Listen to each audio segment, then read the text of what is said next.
ಸಕಾಳ ಅಂಥೇಳಿ ಒಂದು paper, Marathi paper ಬರ್ತಿತ್ತು ಅವಾಗ, ಮಹಾರಾಷ್ಟ್ರದೊಳಗೆ ಇವಾಗಲೂ ಆಗುತ್ತೆ, ಭಾಳ ಫೇಮಸ್ ಅದು. ಅದರೊಳಗೆಲ್ಲ ಬ್ಲಾಗಿಗೆಲ್ಲ ಬಂತು, ಅದರ ವಿಷಯ ಬರೆದವ್ರು ಬಂದು ಹೇಳಿದ್ರು ಎಲ್ಲ. ಈ 3 ದಿನದ ಕಾರ್ಯಕ್ರಮದೊಳಗೆ ವೆಂಕಟೇಶ್ ಕುಮಾರ್ ಗಾಯನ ಭಾಳ ಚಲೋ ಇತ್ತು. ಆದರೆ ಅವಾಗ ಯಾವ ರಾಗ ಯಾವಾಗ ಹಾಡಬೇಕು ಅನ್ನೋದು ನಾಲೇಜ್ ಇದ್ದಂಗಿಲ್ಲ ಅಂತ ಬರೆದ್ರು, ಕಲ್ಕತ್ತಾ. ಆಮೇಲೆ ಚೆನ್ನೈ, ದೇವ್ರದ್ದಂಗೆ ಸಂಗೀತ ಅಂದ್ರೆ ಅವರಿಗೆ. ಚೆನ್ನೈ ಒಳಗೆ ಮನೆಗೆ ಬೆಳಿಗ್ಗೆ ಎದ್ದು ಕೂಡ ಮನೆಗೆ ಅಭ್ಯಾಸ ಮಾಡ್ತಿರ್ತಾರೆ ಕರ್ನಾಟಕ ಸಂಗೀತ. ಕಲ್ಕತ್ತನೂ ಹಾಗೆ, ನೀವು ಹಿಂಗೆ ಓಣಿಗೆಲ್ಲ ಹೊಂಟ್ರೆ ಎಲ್ಲರ ಮನೆಗಳಿಗೂ ಹಾಡೋದು ಬಾರಿಸೋದು ಕೇಳ್ತಿರ್ತದೆ. ಮಹಾರಾಷ್ಟ್ರಗೂ ಹಂಗೆ. ನನ್ನ ಕಂಡಂಗೆ ಇವು 3 ರಾಜ್ಯಗಳು ಪೂರ್ಣ ಸಂಗೀತದ ರಾಜ್ಯಗಳು ಇವು. ಇವು 3 ರಾಜ್ಯದೊಳಗೆ ಹೋಗಿ ನೀವು ಹಾಡಿ ಹೋದರಿಸ್ಕೊಂಡ್ರೆ ಪಾರಾದ್ರಿ ಅಂತ. ಬರ್ರಿ ಬೀಗ್ರ, ಊಟ ಮಾಡೋಣ. ಬಾಳ್ ಮಂದಾಗ್ಲಿ ತಗೋರಿ. ನಿಮ್ಮ ಬಾಯಾರಿಕೆಯಿಂದ ಹಂಗ ಆಗ್ಲೇವಾ? ಈಗ ಬಡತನದಿಂದ ಶ್ರೀಮಂತಿಕೆ ಏನಲ್ಲ, ಇನ್ನೊಂದು ಥರದ ಬೇರೆ ಥರದ ಒಂದು ಹಸಿವು ಬೇರೆ ಇತ್ತು ನಿಮಗೆ, ಹೊಟ್ಟೆ ಹಸಿವು ಬೇರೆ. ಇಲ್ಲಿ ಕಲಿಕೆ ಹಸಿವು ಶುರು ಆಯಿತು ನಿಮ್ಗೆ. ಹೌದು ರೀ, ಹೌದು. ಹಾಗಾಗಿ ನಿಮ್ಗೆ ಯಾವ ಕಷ್ಟಗಳು ಕಂಡು ಬರಲಿಲ್ಲ ಅಂತ. ಒಂದು ಸ್ವಲ್ಪ ಒಂದು 3-4 ವರ್ಷ ತೊಂದರೆ ಅನಿಸ್ತು ನನಗೆ. ಕೇಳ್ದೆ ಓಡಿ ಹೋಗ್ತಿದ್ದೆ, ಸುಳ್ಳು ಅಜ್ಜರ್ಗೆ ಏನಾರು ಹೇಳಿ, ಗವಾಯಿಗಳಿಗೆ ಹೇಳಿಲ್ಲ, ನಮ್ಮ ಅವ್ರಿಗೆ ಆರಾಮಿಲ್ಲ, ನಮ್ಮ ಅಪ್ಪಗೆ ಆರಾಮಿಲ್ಲ ಹಿಂಗಂತ ಹೇಳಿ ಆಗಲೆಲ್ಲ ಓಡಿ ಹೋಗವ. ಅದನ್ನು ಎಷ್ಟು ದಿವಸ ಅಂತ ನೋಡೋಕೆ, ಅದು ಗುರುಗಳು ಒಂದು ದಿವಸ ಕರೆದ್ರು, ಕೇಳೋರು ಅವ್ರು ಎಲ್ಲಿ ಅದ ನಾವು ವೆಂಕಟೇಶ್ ಅಂತೇಳಿ. ಅದು ನೋಡ್ರಿ, ಇದು ನಮ್ಮ ಭಾಗ್ಯ. ಎಲ್ಲರಿಗೂ ಹಂಗೆ ಏನೋ ಅದು ನಮ್ಮ ವಿಶೇಷತೆ, ಅದು ಪುಣ್ಯ. ಇಲ್ಲರಿ ಊರಿಗೆ ಹೋಗ್ಯ, ನಾವು 2 ಸರಿ ಹೋಗ್ಕೊಂಡು ಊರಿಗೆ ಬಾ ಅಂತ ಅಂದ. ಒಮ್ಮೆ ಕರೆದ್ರೆ ಹೋಗಿ ನಮಸ್ಕಾರ ಮಾಡಿದ್ದೆ. ಅಲ್ಲ 2 ಸರಿ ಊರಿಗೆ ಹೋಗ್ತೀನಿ ನಾನು. ಇಲ್ಲರಿ ನಾವು ನನ್ನ ಮುಂದೆ ಸುಳ್ಳು ಹೇಳ್ತೀನಿ ನಾನು, ಹಿಂಗೆ ನನ್ನ ಮುಂದೆ ಸುಳ್ಳು ಹೇಳ್ತೀನಿ, ಸುಳ್ಳು ಹೇಳಕ್ಕೆ ಹೋಗ್ಬೇಡೇನೋ, ನನಗೆಲ್ಲ ಗೊತ್ತದ. ಇನ್ಮೇಲೆ ಅವ್ರಿಗೆ ಏನಾಗೋದಿಲ್ಲ, ಆರಾಮಿರ್ತಾರೆ, ನೀನು ಹೋಗಬೇಡ ಅಂದರು. ಅದೇ ಮಾತು ಅವೆಲ್ಲ ಇವತ್ತಿನವ್ರಿಗೆ ನೆನಪದ ನಮಗೆ. ಇನ್ಮೇಲೆ ಅವ್ರಿಗೆ ಏನಾಗೋದಿಲ್ಲ, ನೀವು ಹೋಗಕ್ಕೆ ಹೋಗಬೇಡ. ಅವ್ರೇನು ಹೇಳಿದ್ರಲ್ರಿ, ಅದೇ ಮಾತಿನ ಮೇಲೆ ನನಗೆ ನೆನಪಾಗಲಿಲ್ಲ ಊರಿಗೆ ಹೋಗೋದು. ನಾವು ಇದು ಭಾಳ ವಿಶೇಷ. ಇದು ಹೋದಾಗ ಅವು ಚಂದಾಗ ಬುತ್ತಿ ಮಾಡಿ ಕಟ್ಟಾಕ್ಯಾರ, ಹೌದ್ರಿ, ಉಂಡಿ ಮಾಡಿ ಕಟ್ಟಾರ. ಹೌದು, ಅವನು ಬಂದು ಹಂಚ್ಕೊಂಡು ತಿಂತಿದ್ರಿ, ಖುಷಿ ವಿದ್ಯಾರ್ಥಿ ಎಲ್ಲರಿಗೂ ಇದು ಮಾಡೋದು ನಾವು. ಹೇಳ್ರಿ, ನಮ್ಮವ್ವ ಸಜ್ಜಿ ರೊಟ್ಟಿ ಮಾಡಿ ಬೆಲ್ಲ ಕುಟ್ಟಿ ಅದನ್ನು ಉಂಡಿ ಮಾಡಿ ಕೊಡ್ತಿದ್ಲು ಆಗಿನ ಕಾಲಕ್ಕೆ. ಮೋಸ್ಟ್ಲಿ ಈಗ ನಿಮ್ಗೆಷ್ಟು ಸಿರಿ ಸಂಪತ್ತಿದ್ರು ಆ ಸುಖ ಬರಲಾರ್ದ, ಆ ಸುಖನೇ ಬೇರೆ. ಅದು ಆ ಸುಖದ ಮುಂದಿದೆ ಏನು ಅಲ್ಲ ಅಂತ ಅನ್ಸದ. ನಾವು ದಿನ ಮಾತಾಡ್ತೀವಿ, ನಾವು ನಮ್ಮ ಮನೆಯವ್ರು ನಮ್ಮೆಲ್ಲ ಕೂಡಿ ಈ ವಿಷಯ. ಅವಾಗ ಹೆಂಗಿದ್ವು ನಾವು, ಇಷ್ಟು ಆರಾಮ್ ಕಣ, ತುಂಬ ನಿದ್ದೆ ಬರ್ತಿತ್ತು. ಈಗ ನಿದ್ದೆಯನ್ನ ಕಡಿಮೆ ಆಗ್ಯದಲ್ಪ, ಎಲ್ಲ ಅದ ಅಂತೇಳಿ ಎಲ್ಲ ಅದ.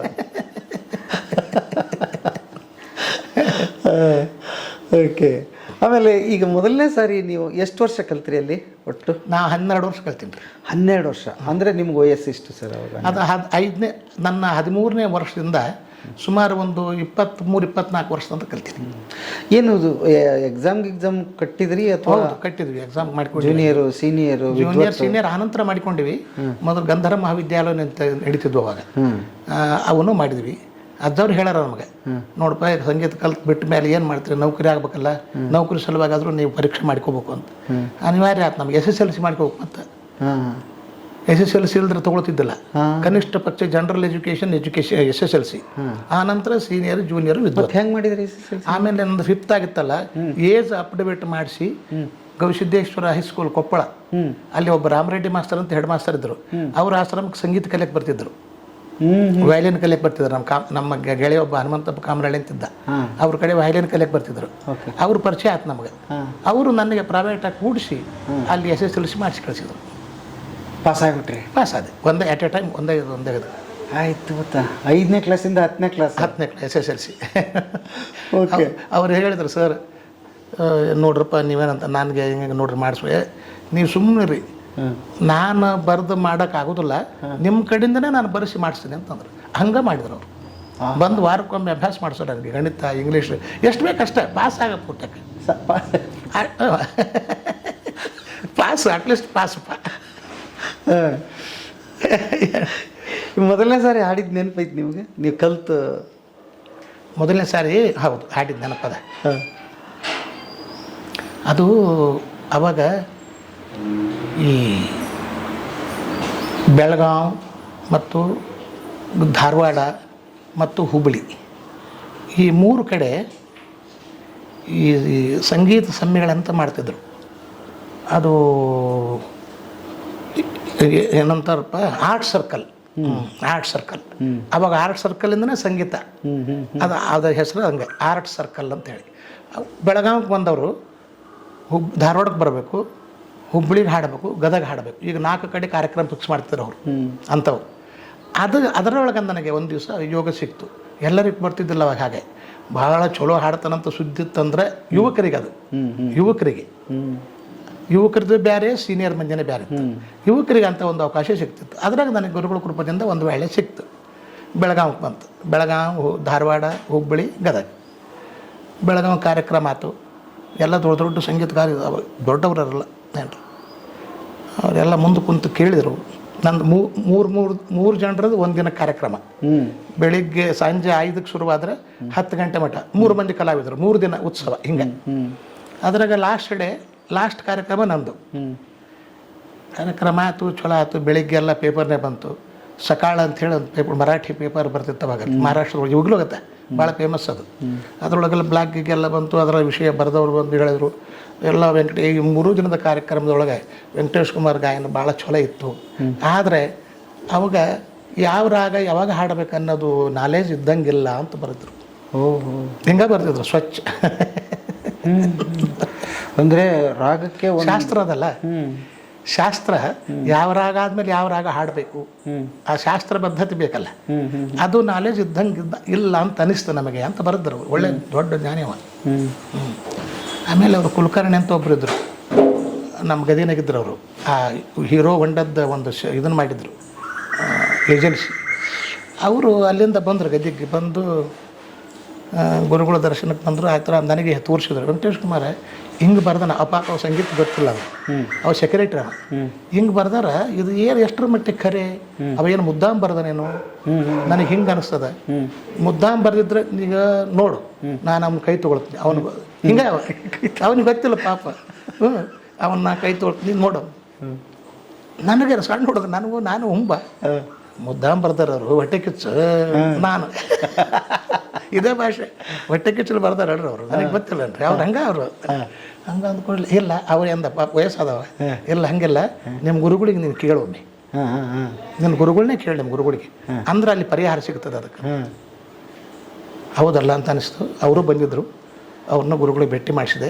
ಅಜ್ಜವರು ಬಾಯಿ ಕಟ್ಟೆ ಮೇಲೆ ಅಲ್ಲಿ ತೊಳ್ಕೊಳ್ತಿದ್ರು. ಮುಖ ತೊಳ್ಕೊಂಡು ಬಂದು ಒಳಗೆ ಕುಂತರು. ದರ್ಶನಕ್ಕೆ ಹೋದ. ಇವ್ರು ಕುಲಕರ್ಣಿ ಬುದ್ಧಿ ಅಂತೇಳಿ ಗುರುಗಳು ಪರಿಚಯ ಮಾಡಿಸಿದೆ. ಬಂದ್ರೆ ಹೌದಾ ಆಯಿತು, ಹಿಂಗೆ ಕಾರ್ಯಕ್ರಮಕ್ಕೆ ಹೋಗಿದ್ನಿ ರೀ, ಅಲ್ಲಿ ಸಕಾಳ ಮರಾಠಿ ಪೇಪರ್ನೊಳಗೆ ಹಿಂಗೆ ಬರ್ದಾರ ಅಂದ್ರೆ ಹೌದಾ ಓದಂತೇಳಿ ಅವ್ರಿಗೆ ಅಂತ ಓದಿದರು. ಎಲ್ಲ ಪೂರ್ಣ ಮರಾಠಿ ಗುರುಗಳಿಗೆಲ್ಲ ಬರ್ತಿತ್ತು ರೀ. ಮರಾಠಿ ಅಜ್ಜವ್ರು ಭಾಳ ಚಂದ ಮಾತಾಡ್ತಿದ್ರು, ಎಲ್ಲ ತಿಳಿತಿತ್ತು ಅವ್ರಿಗೆ. ಎಲ್ಲ ಓದಿದ ನಂತರ ಒಂದು 2 ನಿಮಿಷ ಸುಮ್ಮನೆ ಕೇಳಿದ್ರು. ಆಮೇಲೆ ಅವ್ರು ಸರಿ ಬರ್ದಾರ ಅಂದರು. ಅವ್ರು ಬರ್ದಿದ್ದು ಸರಿ ಅದ, ನೀವೇ ದೊಡ್ಡ ಗವಾಯಿಗಳಾಗಿಬಿಟ್ಟಿರಪ್ಪ ಹಿಂಗಂದ್ರು. ನೀವೇ ದೊಡ್ಡ ಗವಾಯಿ, ದೊಡ್ಡ ಸಂಗೀತಗಾರ ಆಗಿಬಿಟ್ಟಿರಿ.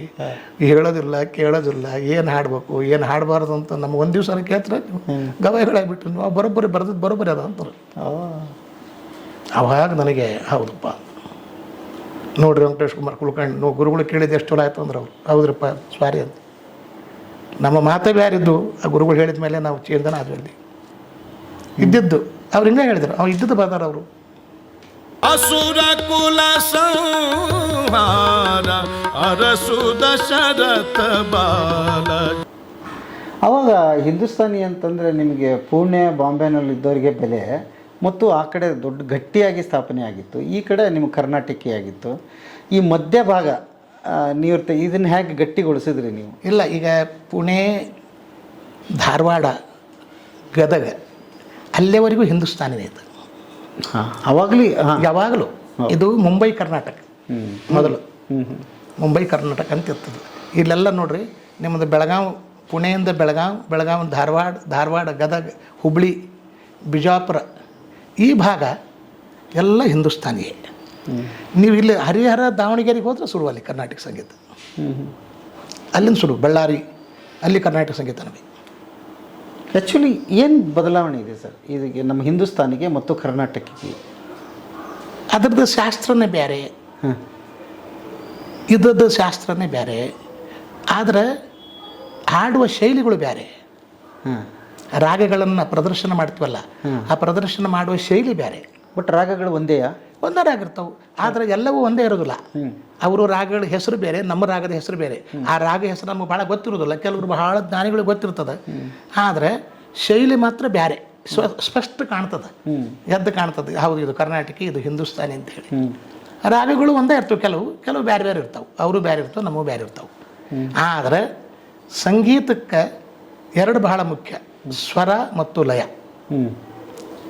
ಅವು ಎರಡು ಕರ್ನಾಟಕವರಿಗೂ ಬೇಕು, ಹಿಂದೂಸ್ತಾನಿಯರಿಗೂ ಬೇಕು. ಅದು ಇಲ್ಲಾಂದ್ರೆ ಸಂಗೀತನೇ ಬರೋದಿಲ್ಲ, ಸಂಗೀತವೇ ಅಲ್ಲ.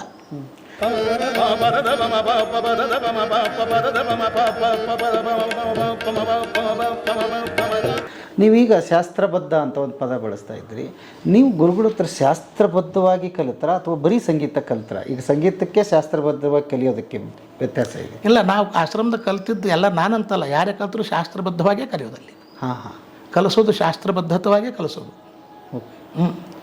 ಅಲ್ಲಿ ಏನು ನಿಯಮ ಏನದ, ಸಂಗೀತ ಹೆಂಗೆ ಕಲಿಬೇಕು, ಗುರುಕುಲ ಸಿಸ್ಟಮ್ದೊಳಗೆ ಪ್ರಾರಂಭಕ್ಕೆ ಏನು ಕಲಿಬೇಕು, 1 ವರ್ಷದ ನಂತರ 2ನೇ ವರ್ಷಕ್ಕೆ ಬಂದರೆ 2ನೇ ವರ್ಷಕ್ಕೆ ಏನು ಕಲಿಬೇಕು, 3ನೇ ವರ್ಷಕ್ಕೆ ಏನು ಕಲಿಬೇಕು, 6ನೇ ವರ್ಷಕ್ಕೆ ಏನು ಕಲಿಬೇಕು ಅಂತೆಲ್ಲ ಒಂದು ಸಿಲೆಬಸ್ ಇದ್ದಂಗೆ ಇರ್ತದೆ. ಅದು ಗುರುಕುಲ ಸಿಸ್ಟಮ್.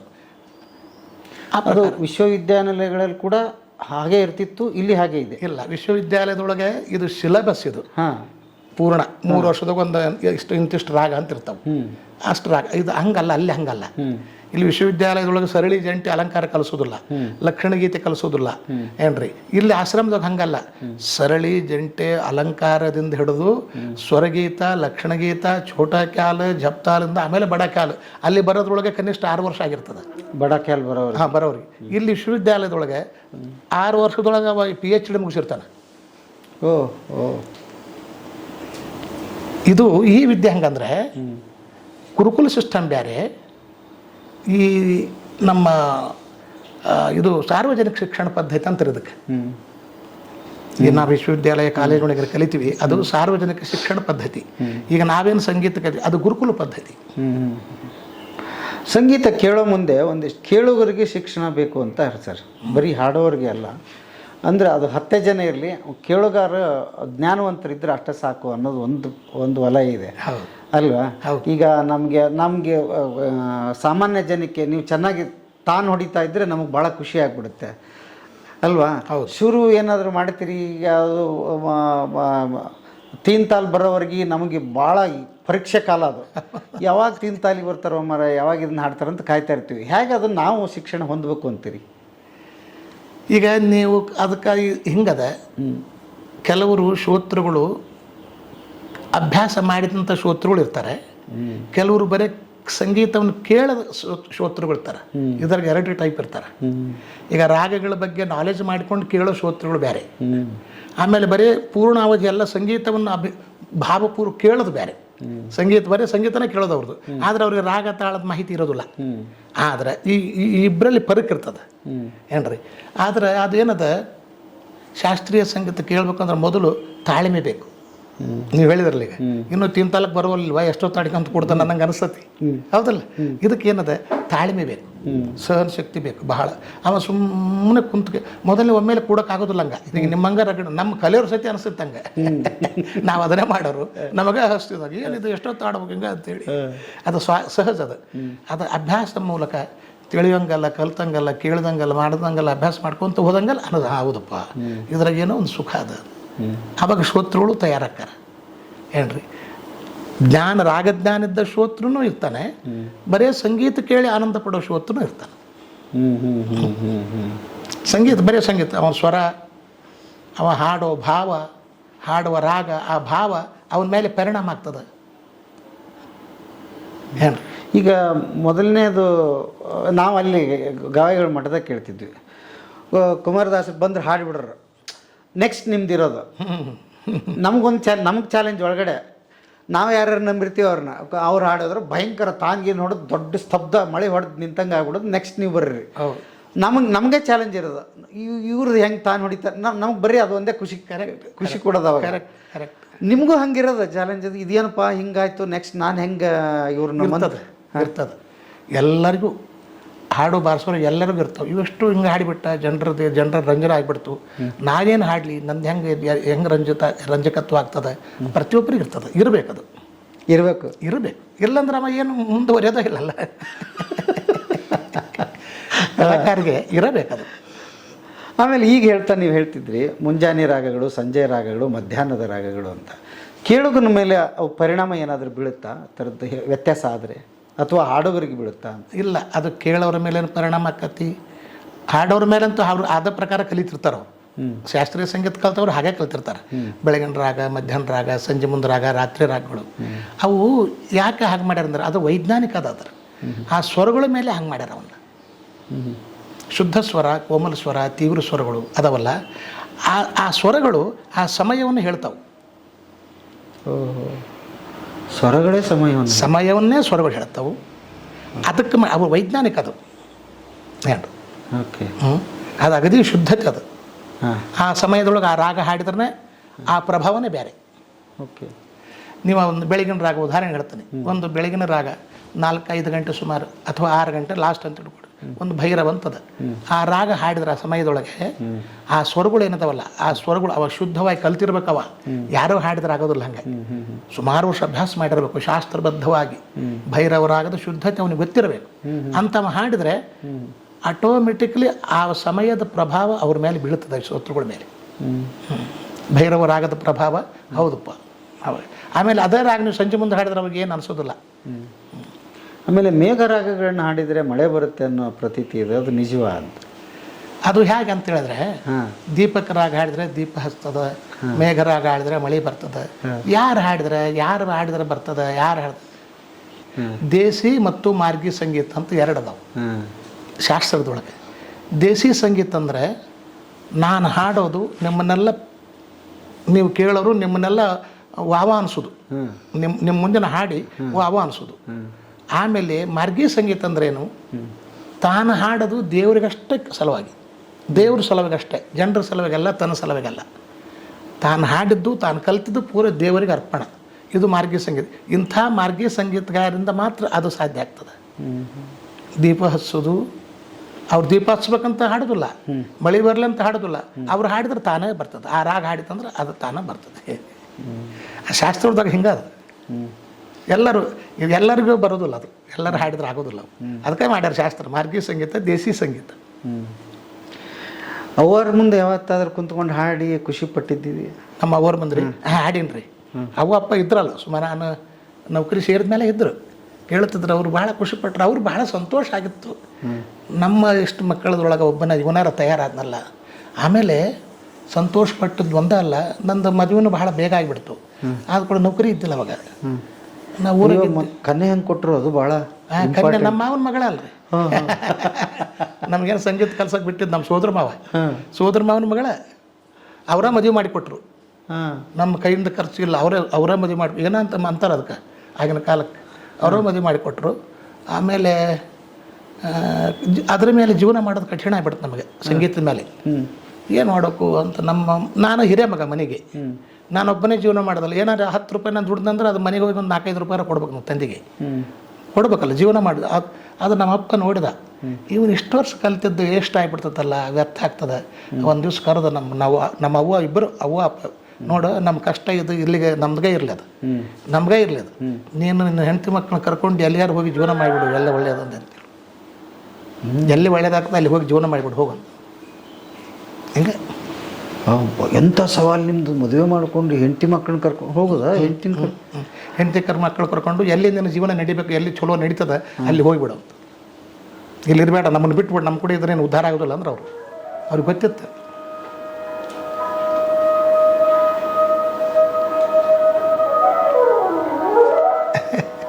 ಮಂತ್ರಿ ಪ್ರಾರಂಭಕ್ಕೆ ನನಗೆ ಹರಪನಹಳ್ಳಿ ಅಲ್ಲಿ ಒಂದು ತೆಗ್ಗಿನಮಠ ಸ್ವಾಮಿಗಳು ಕಾಲೇಜ್, TCH ಕಾಲೇಜ್, ಅಲ್ಲಿ ಕರೆದರು ಸಂಗೀತ ಶಿಕ್ಷಕ ಅಂಥೇಳಿ. Part time. ಅವಾಗ ನನ್ನ ಹೆಂಡತಿನ ಕರ್ಕೊಂಡು ಹೋದೆ ನಾನು. ಅಲ್ಲಿ ಬಾಡಿಗೆ ಮನೆ ಹಿಡಿದೆ, 60 ರೂಪಾಯಿ. ಅವರು ತಿಂಗಳಿಗೆ ಪಗಾರ ಎಷ್ಟು? 75 ರೂಪಾಯಿ. ಹಾಗೇನಿತ್ತು, ಅಲ್ಲಿ ಸಂಗೀತ ಪ್ರೇಮಿಗಳಿದ್ದರು ಕೆಲವರು. ಅವರಲ್ಲಿ ವಿದ್ಯಾರ್ಥಿಗಳನ್ನು ನನಗೆ ಒಂದು ಶಾಲೆ ಇತ್ತಲ್ಲಿ, ಸಂಗೀತ ಶಾಲೆ. ಒಬ್ಬರು ಮಾಸ್ತರ್ ಇದ್ರು ಕಲಿಸೋರು, ಅವ್ರ ಹೆಸರು ನೆನಪಾಗಲ್ದು, ಭಾಳ ಹಳೆಯ ಸುದ್ದಿ ಅದು. ಅವರು ನನಗೆ ಇಲ್ಲ ನಾನು ಸುಮ್ಮನೆ ಇರ್ತೀನಿ, ನೀವೇ ಬಂದು ಇಲ್ಲಿ ಕಲಿಸ್ರಿ, ನೀವು ಚಲೋ ನಿಮಗೆ ನಾಲೆಜ್ ಅದ, ನನಗೆ ಅಷ್ಟು ಇದಿಲ್ಲ, ನೀವು ಬಂದು ವಿದ್ಯಾರ್ಥಿ ಕಳಿಸಿದ್ರೆ ಎಷ್ಟೋ ಚಲೋ ಆಕತ್ತೆ ಅಂತೇಳಿ ಅವರ ಸಾಲಿ ಬಿಟ್ಟು ಕೊಟ್ರು ನನಗೆ ಆ ವೇಳಕ್ಕೆ. ಏನ್ರಿ ಅಲ್ಲಿ ವಿದ್ಯಾರ್ಥಿಗಳು ಶುರು ಮಾಡಿದೆ ಕಲಿಯಕ್ಕೆ. ಇಲ್ಲಿ ದಿವಸ ಹೋಗೋದು ಇಲ್ಲಿ ಪಾಠಕ್ಕೆ ಅದು 75 ರೂಪಾಯಿ ತಿಂಗಳಿಗೆ. ಇಲ್ಲಿ ಸಂಜೆ ಮುಂದೆ 6ರಿಂದ 8, 9 ಕ್ಲಾಸ್ ಅಲ್ಲಿ ಜೀವನ ಆಯ್ತು. ಅದರಿಂದ ಅಲ್ಲಿ ಮುಗಿಸ್ಕೊಂಡು ಇದಕ್ಕೆ ಹೋದೆ ಉಡುಪಿ ಮುಕುಂದ ಕೃಪಾ ಅಂಥೇಳಿ ಅಲ್ಲಿ TMFIಗಳದೊಂದು ಸಂಗೀತ ಶಾಲೆ ಅದು. ಅಲ್ಲಿ 1-2 ವರ್ಷ ಕಲಿತೆ. ಅದು ಅಲ್ಲಿಂದ ಅದು ಪ್ರೈವೇಟ್ ಅವೆಲ್ಲ. ಅಲ್ಲಿಂದ ಸೀದಾ ಗದಿಗೆ ಬಂದೆ. ಅಲ್ಲಿ ವಿಜಯ ಕಲಾ ಮಂದಿರ ಅಂತ TP ಅಕ್ಕಿ ಅವ್ರದ್ದು, ಅಲ್ಲಿ ಒಂದು 3 ವರ್ಷ ಸಂಗೀತ ಶಿಕ್ಷಕ ಅಂತೇಳಿ. ಇಷ್ಟೆಲ್ಲ ಆಗೋದ್ರೊಳಗೆ ಜೀವನ ಬೇಸರ ಆಗ್ಬಿಡ್ತು ಕರೆ ಹೇಳ್ಬೇಕಂದ್ರೆ. ಹೋಗಿ ಗುರುಗಳಿದ್ದರು ಅಲ್ಲಿ ಗದಿನಾಗ ಇದ್ವಲ್ಲ ಮನೆ ಮಾಡಿಕೊಂಡು ಹೋಗಿ ನಮಸ್ಕಾರ ಮಾಡಿದೆ. ಏನಪ್ಪ ಆರಾಮದೇನಂದ್ರೆ, ಏನು ಆರಾಮ ಬಿಡ್ರಿ ಬುದ್ಧಿ, ನಾನು ಸಂಗೀತ ಕಲಿ ಬದಲಿ ಸುಮ್ಮನೆ ಹಮಾಲಿ ಮಾಡಿದರೆ ಬೇಸಿರ್ತಿದ್ದೇನೆ ಅಂದ್ಬಿಟ್ಟೆ. ಹಿಂಗೆ ಅಂದೆ. ಅಷ್ಟು ಜೀವನ ಸಾಕಾಗಿತ್ತು ನಮಗೆ ಕರೆ ಹೇಳ್ಬೇಕಂದ್ರೆ. ಅಷ್ಟು ಬೇಸರ ಆಗಿತ್ತು ಈ ಸಂಗೀತದಿಂದ ಜೀವನ ಮಾಡೋದು. ಏನು ಮಾಡೋದಪ್ಪ ಹಿಂಗೆ ಅಂದೆ. ಅವ್ರಿಗೆ ಅಜ್ಜವ್ರಿಗೆ ಎಷ್ಟು ಮನುಷ್ಯ ತ್ರಾಸ ಆಯ್ತು ಅವ್ರಿಗೆ ಕೇಳಿ. ಸುಮ್ಮನಿದ್ರೆ 5 ನಿಮಿಷ ಸುಮ್ಮನೆ ಕಣ್ಣಾಗ ನೀರು ಬಂದು ಅವ್ರಿಗೆ, ಬಿಡ ಯಾಕೆ ದುಃಖ ಮಾಡಿಕೊಳ್ತಿ, ಒಳ್ಳೇದಾಕತಿ ಹಿಂಗೆ, ಯಾಕೆ ದುಃಖ ಮಾಡಿಕೊಳ್ತಿ, ಒಳ್ಳೇದಾಕತಿ ಬಿಡ, ನೋಡು ವೆಂಕಟೇಶಿ ನಿನಗೆ ನೌಕರಿ ಸಿಗುತ್ತೆ ಅಂದರು. ಇದೇ ರೀತಿ ಇದೇ ಸ್ಟೈಲ್, ನಿನಗೆ ನೌಕರಿ ಸಿಗುತ್ತೆ.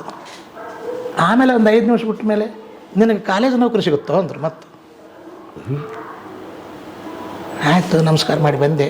ಅವ್ರು ಹೇಳಿದ 6 ತಿಂಗಳೊಳಗನೆ ಇಲ್ಲಿ ಟೀಚರ್ಸ್ ಟ್ರೈನಿಂಗ್ ಇನ್ಸ್ಟಿಟ್ಯೂಟ್ ಅಂತದ್ದು ಸರ್ಕಾರಿದು ಧಾರವಾಡ, ನನಗೆ ಅಪಾಯಿಂಟ್ಮೆಂಟ್ ಆರ್ಡರ್ ಬಂತು. 6 ತಿಂಗಳು ಅವ್ರು ಹೇಳಿದ 6 ತಿಂಗಳೊಳಗೆ ಹೋಗಿ ನಮಸ್ಕಾರ ಮಾಡಿದೆ. ಹಿಂಗಿಂಗ್ರ ಬುದ್ಧಿ ನೌಕರಿದ ತಾವು ಹೇಳಿದ್ರಿ ತಮ್ಮ ಅಪ್ಪಣೆ ಪ್ರಕಾರ ನೌಕರಿ ಆಗ್ಯದ ಅಂತ.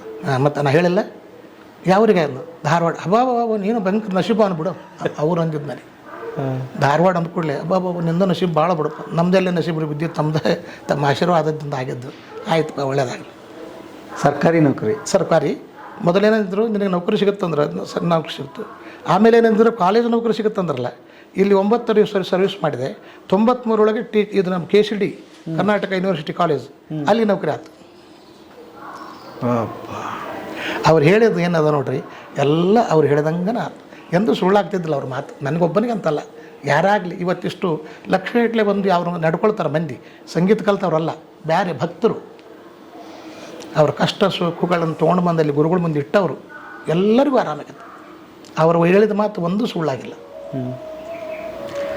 ಆಮೇಲೆ ನಿಮ್ಮ ಹೆಸರು ಪ್ರವರ್ಧಮಾನಕ್ಕೆ ಬರುತ್ತೆ. ಎಲ್ಲಿ ಹೋದರೂ ನಿಮ್ಮ ಹೆಸರು ಕೇಳೋಕ್ಕೆ ಶುರುವಾಗುತ್ತೆ.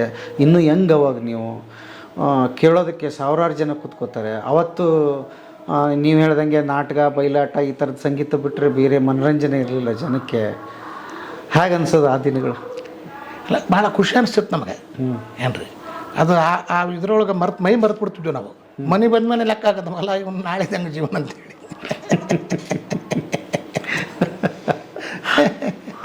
ಎಲ್ಲದಕ್ಕೆ ಹೆಂಗಾದ್ರೆ ನೋಡಿ ಸಂಗೀತ ಇದು. ಇದರಿಂದ ದೊಡ್ಡವರು ಸತಿ ಭಾಳ ಕಷ್ಟಪಟ್ಟಾರೆ. ನಮಗಿಂತ ಏನು ಹಿರಿಯರು ಇದ್ರಲ್ಲ ಅವರೆಲ್ಲ ಭಾಳ ತುಂಬ ಕಷ್ಟಪಟ್ಟಾರೆ. ಸುಮ್ಮನೆ ಆಗಿಲ್ಲ ಅವ್ರು ದೊಡ್ಡ ಹೆಸರು. ಭಾಳ ಕಷ್ಟಪಟ್ಟು ಲಾಸ್ಟಿಗೆಲ್ಲ ಹೆಸರಾಗಿ ಅವರು ಹಾಡಿ ಹಾಡಿ ಹಾಡಿ ಹಾಡಿ ಹಾಡಿ ಆದ್ರೆ ಕಷ್ಟದೊಳಗನೆ ಹಾಡ್ಯಾರ ಅವರು, ಬಿಟ್ಟಿಲ್ಲ. ಅವ್ರಿಗೆ ಅದೇ ದೊಡ್ಡ ಆಸ್ತಿ. ಹಾಡಿ ಹೌದು ಅನಿಸ್ಕೋಬೇಕು, ಹಾಡಬೇಕು ಹಂಗಲ್ಲೇ. ಮತ್ತು ಅವರೆಲ್ಲ ಹಿಂದೂಸ್ತಾನದೊಳಗೆ ಹೆಸರು ಉಳಿದ್ರು ಇವತ್ತು. ಭೀಮಸೇನ್ ಜೋಶಿ, ಗಂಗೂಬಾಯಿ, ರಾಜಗುರುಜಿ, ಮನ್ಸೂರುಜಿ, ಸವೈ ಗಂಧರ್ವರು, ಇವರೆಲ್ಲ ಇಡೀ ಜೀವನ ಅವ್ರೇನು ಭಯಂಕರ ಸುಖವಾಗಿದ್ರಂತಿಲ್ಲ. ಲಾಸ್ಟ್ ಕೊನೆಗೆ ಅವ್ರಿಗೆ ದುಡ್ಡು ಸಿಕ್ಕತ್ತು. ನೀವು ಬೇರೆ ಬೇರೆ ರಾಜ್ಯ ಸುತ್ತೀರಿ, ವಿದೇಶಕ್ಕೂ ಹೋಗಿ ಬರ್ತೀರಿ. ಆಮೇಲೆ ದೊಡ್ಡವರು ದಿಗ್ಗಜರ ಜೊತೆ ಜುಗಲ್ಬಂದಿ ಆಗುತ್ತೆ. ಅವೆಲ್ಲ ಹೇಗೆ ಸಾಧ್ಯ? ಜುಗಲ್ಬಂದಿ ಭಾಳ ಮಾಡಿಲ್ರಿ ನಾನು. 2-3 ಮಾಡಿ ಅಷ್ಟೇ ಮಾಡಿದೆ. ಜುಗಲ್ಬಂದಿ ಬ್ಯಾಡ ಬಂದು ಗುರುಗಳು ಬ್ಯಾಡ ಅಂದರು. ಒಮ್ಮೆ ಮೈಸೂರಿಗೆ ಅರಮನೆ ಕಾರ್ಯಕ್ರಮ ದಸರಾದ್ದು ಒಬ್ಬ ಕರ್ನಾಟಕ ಸಂಗೀತಗಾರ ಕೂಡ ನನಗೆ ಜುಗಲ್ಬಂದಿ ಅಂದ್ಬಿಟ್ಟೆ. ಅವ ಬಹಳ ದೊಡ್ಡ ಸಂಗೀತಗಾರ. ಅವ ಏನು ಮಾಡಿದಂತ ಎಲ್ಲರೂ ಹೇಳಿದ್ರು ನನಗೆ. ಆಮೇಲೆ ಅವ ಭಾಳಷ್ಟು ಮಂದಿಗೆ ಅಸಹ್ಯ ಮಾಡ್ಯಾನು ಸ್ಟೇಜಿನಾಗ. ನೀ ಯಾಕೆ ಅವನು ಕೂಡ ಹಾಡಕ್ಕೆ ಒಪ್ಕೊಂಡೆ ಅಂತ ಕೇಳಿದ್ರು. ಏನು ಬೇಕಾದ್ರೆ ಅದನ್ನು ಹಾಡಿ ಅವ ಹಂಗಾದನವ. ನೀ ಯಾಕೆ ಒಪ್ಕೊಳಕ್ಕೆ ಹೋಗಿದ್ದಿ ಅಂತ ನನಗೇನು ಗೊತ್ತಿದ್ದಿಲ್ಲ. ಅಜ್ಜವರು ಹಿಂಗೆ ಬುದ್ಧಿ ಅಂತ ಅಜ್ಜವ್ರು ಬಂದಿದ್ದರು. ಅಜ್ಜವ್ರಿಗೆ ಅವತ್ತು ಮೊದಲನೇ ದಿನ ಕರ್ನಾಟಕ ವಿದ್ವಾನ್ ಇವು ಪ್ರಶಸ್ತಿ ಇತ್ತಲ್ಲಿ ಅದೇ ಇದರೊಳಗೆ. ಮಾರನೇ ದಿನ ನಮ್ಮ ಸಂಗೀತ ಇತ್ತು. ಚಾಮುಂಡಿ ಬೆಟ್ಟಕ್ಕೆ ಹೋಗಿದ್ರು ಗುರುಗಳು, ಅವರಿಂದ ಹೋಗಿ ನಾನು ನಮಸ್ಕಾರ ಮಾಡಿದರು. ಅಲ್ಲಿ ಗುರುಗಳನ್ನ ಕರ್ಕೊಂಡು ಹೋಗಿ ಒಳಗೆ ಚಾಮುಂಡಿ ಬೆಟ್ಟ ದೇವಸ್ಥಾನದ ಒಳಗೆ ಕರ್ಕೊಂಡೋದ್ರು ಪೂಜಾರಿಗಳು. ಕರ್ಕೊಂಡೋಗಿ ಅಲ್ಲಿ ಚಾಮುಂಡಿ ದೇವಿಯ ಕೊರಳನ ಮಾಲೆ ತೊಗೊಂಡು ಅವ್ರಿಗೆ ಹಾಕಿದರು ಅಜ್ಜವ್ರಿಗೆ. ದೊಡ್ಡವರಲ್ಲ ಅವರು, ಬಂದ ಕೂಡಲೇ ಎಲ್ಲ ಪೂಜಾರಿಗಳು ಹಿಂಗೆ ನಿಂತು ಬಿಟ್ಟಿರೋದು. ಅಜ್ಜವ್ರು ಓದ್ಕೊಳ್ಳಿ ಒಳಗೆ ಕರ್ಕೊಂಡ್ರು. ಸೀದಾ ಕರ್ಕೊಂಡೋಗಿ ಮಾಲೆ ತೊಗೊಂಡು ಬಂದು ಹಾಕಿದರು. ಆಮೇಲೆ ಸೀದಾ ಅಜ್ಜರು ಒಳಗೆ ಬಂದರು. ದೇವಸ್ಥಾನದ ಹೊರಗೆ ಬಂದ ಮೇಲೆ ವೆಂಕಟೇಶ ಎಲ್ಲದ ವೆಂಕಟೇಶ ಅಂದರು. ಇಲ್ಲೇ ಅದನ್ರಿ, ಇಲ್ಲ ಬೈಲಿ ಅಂತ ಆ ಮಾಲೆ ನನಗೆ ಹಾಕಿದರು.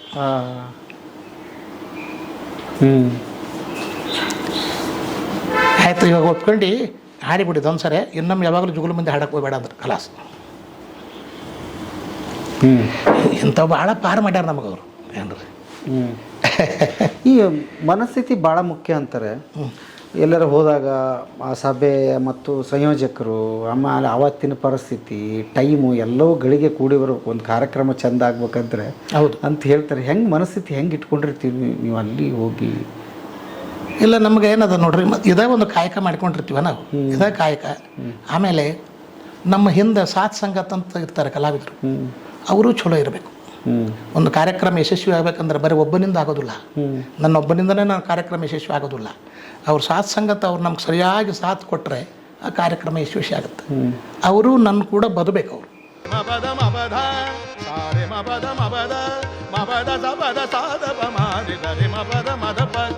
ನನ್ನ ಮೇಲೆ ಪ್ರೀತಿ ಇಟ್ಟು ಇವನು ಗಾಯನ ಚಲೋ ಆಗಲಿ ಅಂತ ಮನಸ್ಸು ಅವನಾಗೆ ಅವ್ರ ಮನೆಗೂ ಇರಬೇಕು, ಇಬ್ಬರು ಮನೆಗೆ ಮನಸ್ಸಿನಾಗ ಅವರಿಬ್ಬರಿಗೂ ಅದು ಬೇಕು. ಇವನು ಗಾಯನ ಹೇಳ್ಬೇಕಪ್ಪ, ಚಂದ ಆಗಲಿ ಗಾಯನ, ಅವರಿಗೂ ಬೇಕು. ಇವೆಲ್ಲ ನಮಗೆ ಕೆಲವು ಕಡೆ ಚಲೋ ಸಾಥ್ ಸಂಗರ್ ಸಿಗ್ತಾರೆ, ಕೆಲವು ಕಡೆ ಸಿಗೋದಿಲ್ಲ.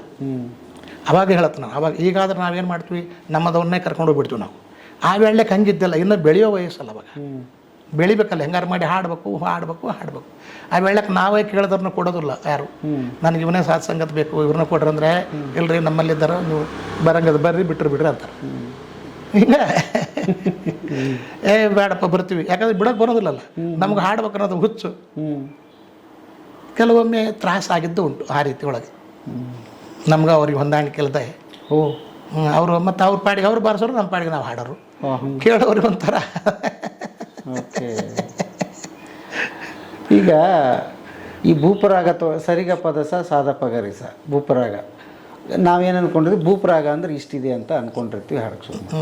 ಬಟ್ ಕೇಳುವಾಗ ಭೂಪರಾಗ ನೀವೊಂಥರ ಹಾಡ್ತೀರಿ, ಇನ್ನೊಬ್ರು ಇನ್ನೊಂಥರ ಹಾಡ್ತಾರೆ, ಇನ್ನೊಬ್ರು ಇನ್ನೊಂಥರ ಹಾಡ್ತಾರೆ. ಅದನ್ನು ಹೆಂಗೆ ಸಿದ್ಧಿಸ್ತೀರಿ? ಅದು ಹೇಗೆ?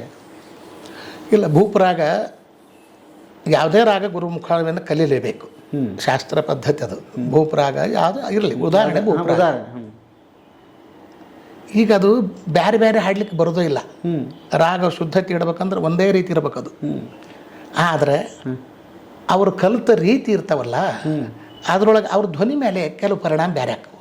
ಒಬ್ಬರ ಧ್ವನಿ ಸುರೇಲಿ ಇರ್ತದೆ, ಕೇಳ್ಬೇಕು ಅನಿಸ್ತದೆ. ಕೆಲವರಿಗೂ ಕರ್ಕಶ ಇರ್ತದೆ, ಇವು ಧ್ವನಿದಾತು. ಆಮೇಲೆ ಕೆಲವರು ಭೂಪರಾಗವನ್ನು ಶುದ್ಧವಾಗಿ ಹಾಡೋರು ಇದ್ದಾರೆ. ಕೆಲವರು ಛಂದಸ್ಸು ಮಾಡಕ್ಕೆ ಹೋಗಿ ರಾಗ ಕೆಡುತ್ತವು. ಅದು ಭಾಳ ಇದು ಭೂಪರಾಗ ಅಂದ್ರೆ ಅಷ್ಟು ಪ್ರಾರಂಭಿಕ ರಾಗ ಖರೆ ಇದು, ಆದರೆ ಭಾಳ ಕಠಿಣ ರಾಗ ಅದು. ಅದ್ರಾಗೊಂದು 2-3 ರಾಗ ಮಿಕ್ಸ್ ಇರ್ತಾವೆ. ಆ 2 ರಾಗಗಳನ್ನು ದೂರಿಟ್ಟು ಆ ರಾಗವನ್ನೇ ಪ್ರದರ್ಶನ ತೊಗೋಬೇಕು. ಅದನ್ನು ಕಡೆಗೆ ಇದು ಭೂಪ ಹೌದಪ್ಪ ಅನ್ನಬೇಕು ತಿಳಿದವರು ವಿದ್ಯಾವಂತರು. ಅವ ಪಾರಾಗ್ಬಿಡ್ತಾನೆ ಕಲಾವಿದ. ಅವ ಪಾರಕ್ಕನ, ಅವ ಉಳಿತಾನ ಸಂಗೀತದೊಳಗೆ. ಅವ ಉಳಿತಾನ. ಯಾರು ಏನು ಕೇಳದ ಇದ್ರು ದೇವರು ಗುರು ಅವನ್ನ ಉಳಿಸ್ತಾರೆ. ಚಂದ ಮಾಡೋದಕ್ಕಿಂತ ಉಳಿಸೋದು ಭಾಳ ಮುಖ್ಯ ಅಂತ. ಭಾಳ ಮುಖ್ಯ ಶಾಸ್ತ್ರದೊಳಗೆ. ಹಂಗಾಗಿ ಶಾಸ್ತ್ರೀಯ ಸಂಗೀತ ಅಂದ್ರೆ ಹಂಗ. ರಂಜನೆ ಅನ್ನೋದಕ್ಕಿಂತ ಇಲ್ಲಪ್ಪ ನಾನು ಈ ರಾಗಕ್ಕೆ ಬದ್ಧ ಆಗಿದ್ದೀನಿ ನಾನು, ಮೊದಲು ಅದು ಬೇಕು. ಮೊದಲು ಅದನ್ನು ಮಾಡ್ಬೇಕು ನೀವು, ತಪಸ್ಸು ಅದು.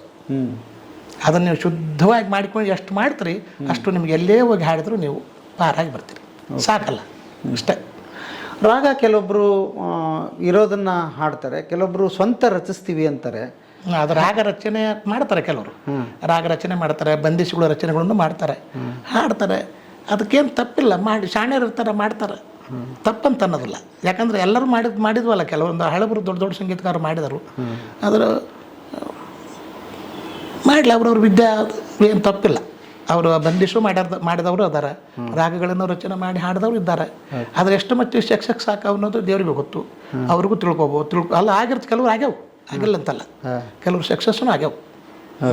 ನೀವು ಹಂಗೇನಾದರೂ ರಚನೆ ಎಲ್ಲ ನನಗೆ ಆ ಕಡೆ ಲಕ್ಷ ಕೊಟ್ಟಿಲ್ರಿ. ಇಲ್ಲ, ನಾನು ಬರೀ ಗುರುಗಳು ಹೇಳಿದ್ದು ಮಾಡಿದರೆ ರಗಡಾಗೈತಿ ನಮ್ಗೆ.